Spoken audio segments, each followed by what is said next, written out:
ഡെങ്കിപ്പനി യൂറോപ്പിലുടനീളം വ്യാപിക്കുമ്പോൾ മുൻകരുതൽ നിർദ്ദേശങ്ങൾ നൽകി ബ്രിട്ടനും. അവധി ദിവസങ്ങളിൽ വീട്ടിലിരിക്കുന്നവരും വിദേശത്തേക്കടക്കം അവധിക്കാല യാത്ര നടത്തുന്നവരും രോഗത്തിന്റെ ലക്ഷണങ്ങളെക്കുറിച്ച് അറിഞ്ഞിരിക്കണമെന്ന് വിദഗ്ധർ പറയുന്നു. ഒരിക്കൽ ഉഷ്ണമേഖലാ പ്രദേശങ്ങളിൽ മാത്രം ഒതുങ്ങിയിരുന്ന ഈ രോഗം കഴിഞ്ഞ വർഷം EU, UAE എന്നിവിടങ്ങളിൽ 130 കേസുകളാണ് രേഖപ്പെടുത്തിയത്. ഇത് മുൻ വർഷത്തെ അപേക്ഷിച്ച് ഏകദേശം ഇരട്ടിയോളം വരും. ഇത് വർദ്ധിക്കുമോ എന്ന ഭയമാണ് ആരോഗ്യ ഉദ്യോഗസ്ഥരിൽ ഉണ്ടാക്കുന്നത്. 2010-നും 2021-നും ഇടയിൽ യൂറോപ്യൻ ഭൂഖണ്ഡത്തിൽ രേഖപ്പെടുത്തിയ 73 കേസുകളുമായി താരതമ്യപ്പെടുത്തുമ്പോൾ കഴിഞ്ഞ വർഷം മാത്രമുണ്ടായ കേസുകളുടെ എണ്ണം ഒരു വലിയ വർധനവാണ്. രോഗബാധിതമായ കൊതുകുകൾ വഴി ആളുകളിലേക്ക് പകരാൻ സാധ്യതയുള്ള ഒരു മാരകമായ വൈറസാണ് ഡെങ്കി. 1700-കളിൽ ബ്രേക്ക് ബോൺ ഫീവർ എന്നറിയപ്പെട്ടിരുന്നു. കാരണം അതിന്റെ ലക്ഷണങ്ങളിൽ ഒന്നായ പേശികളിലും സന്ധികളിലും ഉണ്ടാക്കുന്ന കഠിനമായ വേദനയാണ് ഈ പേരിനു പിന്നിൽ. മധ്യ തെക്കേ അമേരിക്ക, കരീബിയൻ, തെക്ക് കിഴക്കൻ ഏഷ്യ എന്നിവിടങ്ങളിൽ സാധാരണയായി ഇത് കാണപ്പെടുന്നുണ്ടെങ്കിലും കാലാവസ്ഥാ വ്യതിയാനം മൂലമാണ് മെഡിറ്ററേനിയൻ ഭാഗത്തേക്കും രോഗം വഹിക്കുന്ന കൊതുകുകൾ എത്തുന്നത് എന്ന് വിദഗ്ധർ മുന്നറിയിപ്പ് നൽകിയിട്ടുണ്ട്.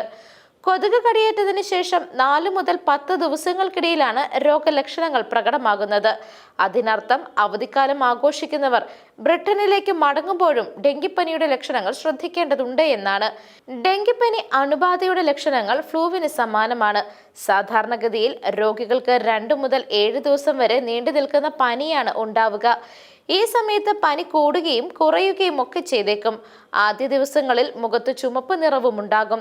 ഈ ഘട്ടത്തിൽ കഠിനമായ തലവേദന, കണ്ണുകൾക്ക് പിന്നിൽ വേദന, പേശികളിലും സന്ധികളിലും വേദന എന്നിവയും ഓക്കാനം, ഛർദി തുടങ്ങിയവയും ഉണ്ടായേക്കാം.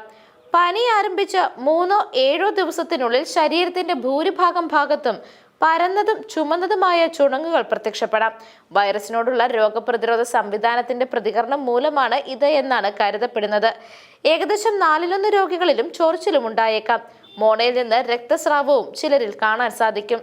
ഡെങ്കിപ്പനി ബാധിച്ച ആളുകൾ 1-2 ആഴ്ചയ്ക്ക് ശേഷം സുഖം പ്രാപിക്കുമ്പോൾ ചിലർക്ക് കൂടുതൽ ഗുരുതരമായ അണുബാധ ഉണ്ടാകാനുള്ള സാധ്യതയും ജീവന് തന്നെ ആപത്തായി മാറിയേക്കാവുന്ന സാഹചര്യങ്ങളുമുണ്ട്. അതിനാൽ ഡെങ്കിപ്പനി രോഗലക്ഷണങ്ങളുള്ള ബ്രിട്ടീഷുകാർ, രോഗം വ്യാപകമായ പ്രദേശത്ത് ഉണ്ടായിരുന്നവർ അടിയന്തര അപ്പോയിന്റ്മെന്റിനായി അവരുടെ GPയെയോ അല്ലെങ്കിൽ NHS 111നെയോ ബന്ധപ്പെടുവാനാണ് നിർദ്ദേശിച്ചിരിക്കുന്നത്. News desk, Magnavision.